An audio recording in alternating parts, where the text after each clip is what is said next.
Isasalang na sa plenaryo ng Senado sa Miyerkules ang pondo ng Office of the Vice President na higit 700 million pesos na tinapyasan ng mahigit 1.3 billion pesos.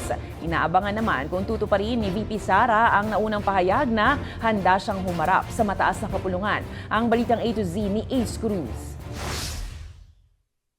Kapareho sa Kamara ang kabuang halaga ng proposed budget ng Office of the Vice President o OVP na sasalang sa plenaryo ng Senado sa Miyerkules, November 13. Ibinaba ito sa mahigit 700 million pesos mula sa inihiling na higit 2 billion pesos. Nauna nang sinabi ni Senate Committee on Finance Chairperson Senator Grace Poe na inadap na nila ang ipinasang budget ng Kamara dahil walang tugon ang OVP sa mga request para sa mga dokumentong magbibigay linaw sana sa pondo. Overlapping functions ang itinuturong dahilan ng Kamara kahit tinapyasan nila ng 1.3 billion pesos ang pondo ng OVP, gaya na lamang ng pondo sana para sa renta ng satellite offices at pondo para sa financial assistance.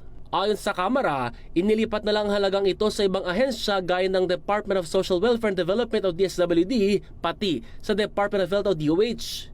Una nang sinabi ni Vice President Sara Duterte na pagkakasahin nila ang inalang budget sa OVP. Sa 700 million, we will see kung ano yung maiwan and then we will work around that budget of the Office of the Vice President. Pero definitely, tutuloy pa rin yung trabaho, anuman ang budget ng Office of the Vice President.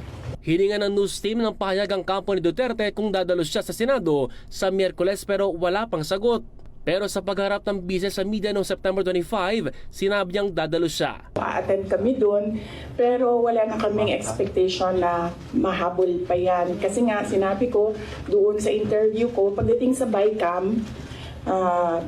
bicameral, kung nasaan nandun na yung dalawa, the Senate and the House of Representatives, wala ding nasusunod doon except si Zaldico at si Martin Romualdez. Binigyan din ng Finance Committee ng Senado na bubusisiing maigi ang panukalang higit 6.3 trillion pesos na national budget sa susunod na taon. Para sa Balitang A to Z, Ace Cruz.